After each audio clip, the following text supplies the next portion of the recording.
Hmm. Good morning. Welcome to CupFul. How is everyone?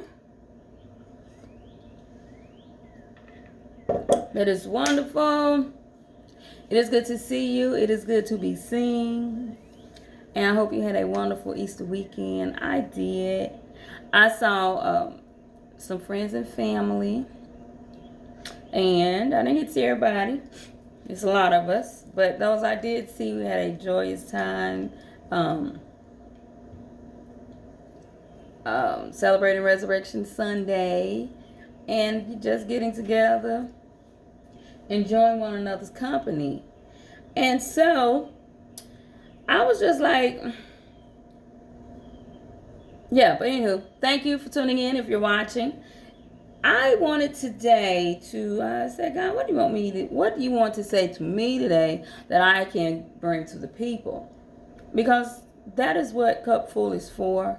It helps me, but I also know that if God gives me something, I want to give it out to the people because prayerfully, hopefully it helps someone else. So normally my go-to is Psalm 23. I think most of us know Psalm 23. The Lord is my shepherd, I shall not want. He make me learn to mm-hmm. That's my go-to every morning. And we learned that at it's one of the things I learned at Vacation Bible School back in the day. But I wanted to read something different. So I was reading in Nehemiah. Bet you didn't know it was Nehemiah in the Bible, did you? Mm-hmm. I had almost forgot about Nehemiah too. But Nehemiah 4th chapter. So Nehemiah is building this wall. I'm going to try to give you a brief. Nehemiah is building a wall. The people were mad when they found out they didn't want him to build the wall. And they had gotten halfway through rebuilding this wall.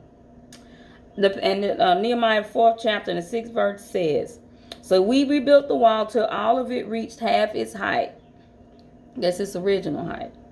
For the people worked with all their heart. 7th verse, but when some people heard that, the gaps were being closed, they were angry. They all plotted together to come and fight against Jerusalem and stir up trouble against it. But we prayed to our God and posted a guard day and night to meet this threat. Check it out. When you are trying to rebuild something, there will always be people that will be upset because they don't understand the mission. They don't understand the goal. When they could just simply come together and help rebuild, they rather be the opposition and make it hard. 9th verse, but we prayed to our God and posted a guard day and night to meet this threat. Listen, we're going to pray. We're going to trust God, but we're also going to be wise. Okay? They prayed and they posted guards. We're going to pray and we're going to watch. We're going to pray and yet we're going to defend ourselves. Okay? Use your wisdom. Yeah. We're going to pray. We're also going to be like, yo, watch out. You know what I'm saying? Be wise as a serpent, yet humble as a dove. We have to balance this thing. Then they start saying that the strength of the laborers are giving out because they were working with all of their heart.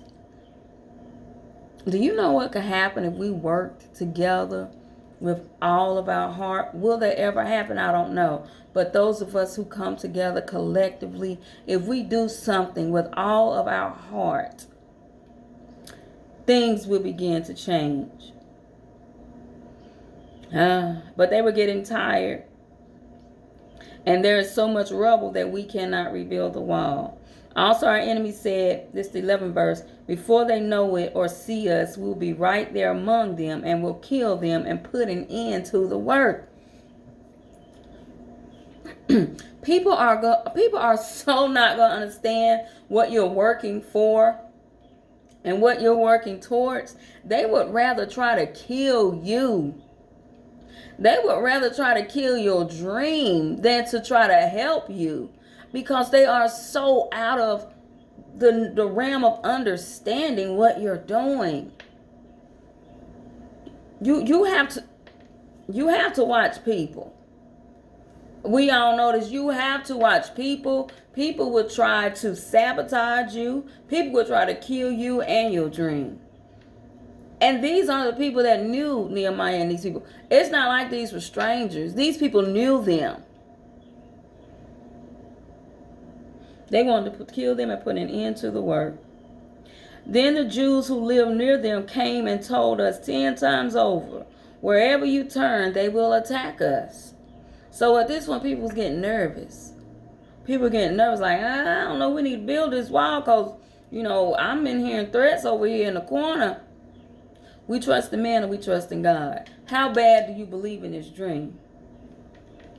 How bad do you want this thing to happen? Do you want to rebuild the wall? The walls that have been torn down in our lives, do we want to rebuild the walls? Are we going to listen to the idle threats because they're idle? Because God tells me, no weapon formed against me shall prosper.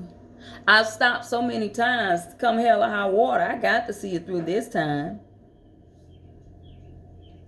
13th verse, Nehemiah says, therefore I stationed some of the people behind the lowest points of the wall, at the exposed places, posting them by families with their swords, spears, and bows. You have to take some things seriously, some threats seriously. And now I'm talking about spiritually, but also if listen to what some people have to say, but don't let every distraction bother you. You can't let every distraction in your ear make you stop what you're doing. Pay attention. Be smart, but keep doing the work. Pay attention, be smart, but keep doing the work. Nehemiah says, let's see, place people in strategic places. After I looked all things over, I stood up and said to the nobles, the officials, and the rest of the people, don't be afraid of them. Remember the Lord who is great and awesome, and fight for your families, your sons and your daughters, your wives and your homes. Listen, when we're praying, when we're fighting, we're not just fighting for us and our immediate. Hopefully, we're fighting for our families. I have a large family. So when I start praying and fighting in spiritual warfare and stuff, I'm not just fighting for me and my daughter. I'm fighting for my sisters. I'm fighting for my brother. I'm fighting for my friends. I'm fighting for my community.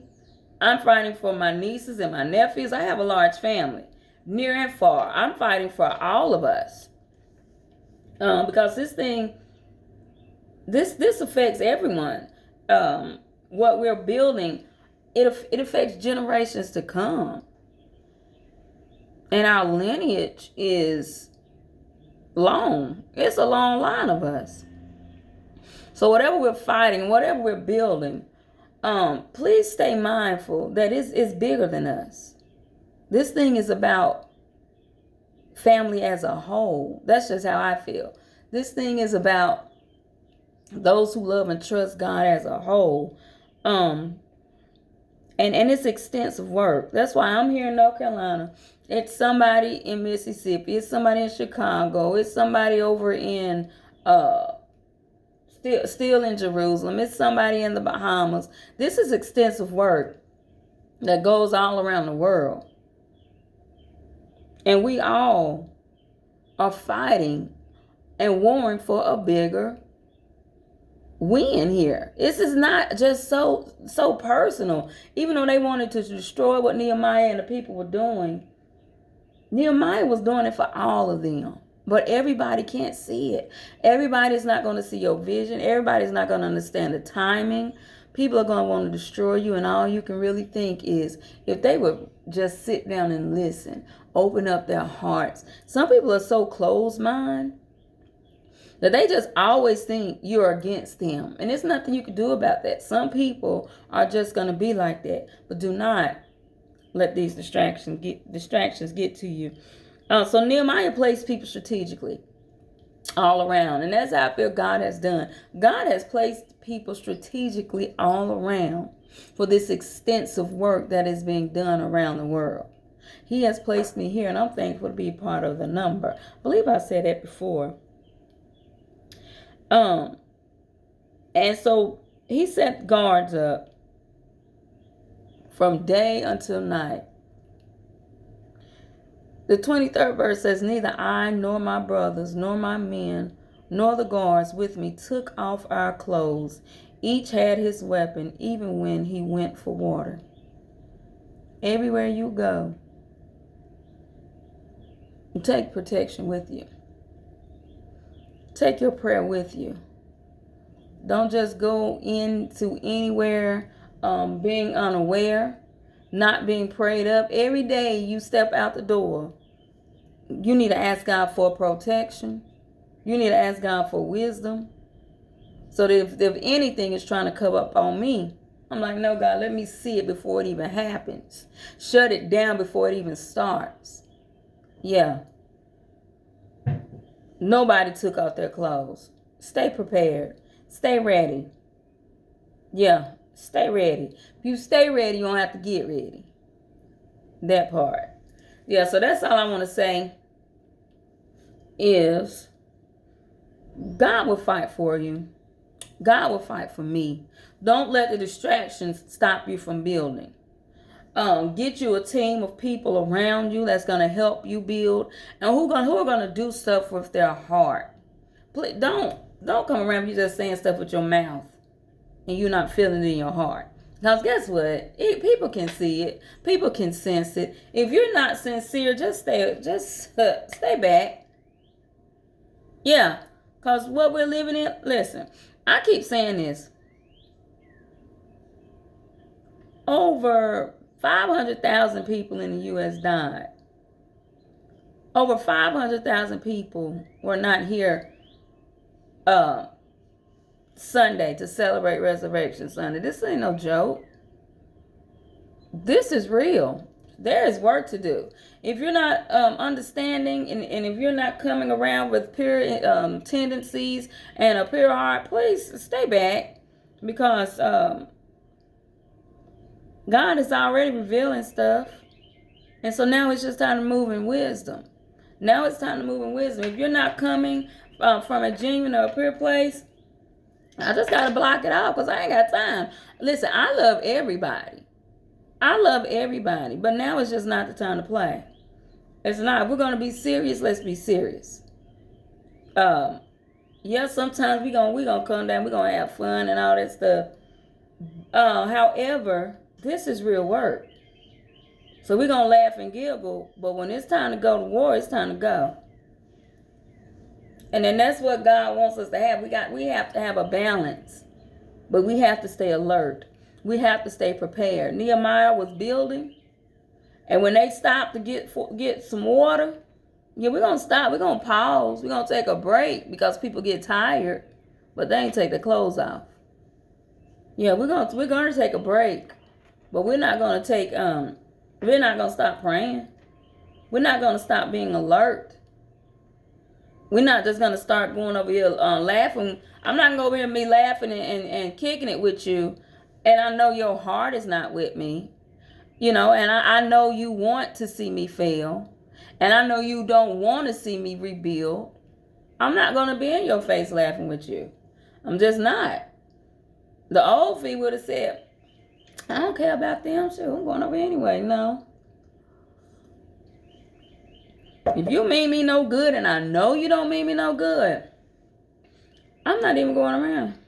I mean, that's just it. I pray for you. I love you. But no, my spidey senses is telling me, no, don't even put your energy where you know you're not wanted. No, I can't. I won't do that anymore. So, I'm out of here. That's all I want to say. Prayerfully you got something out of it. I just keep playing this hair. Prayerfully you got something out of this today. I know I did. I said, Lordy, that Nehemiah. He was a smart man. He was a smart man. He had a team around him that helped him build, that were building with all their heart. which means they believed in what he was doing. Like-minded people. Keep yourself around like-minded people. And even if you're not sure, you're waiting on, God will reveal. God will reveal people's tendencies in time. Now, once God reveals people's tendencies to you, it's up to us to like, you know what? Okay, lesson learned, and let's move on. All right. Listen, know that I love you, but God loves you more. Until next time, do something nice for someone else. I promise it'll come back to you. Enjoy your terrific Tuesday. And until next time, this is CupFul. I'm out.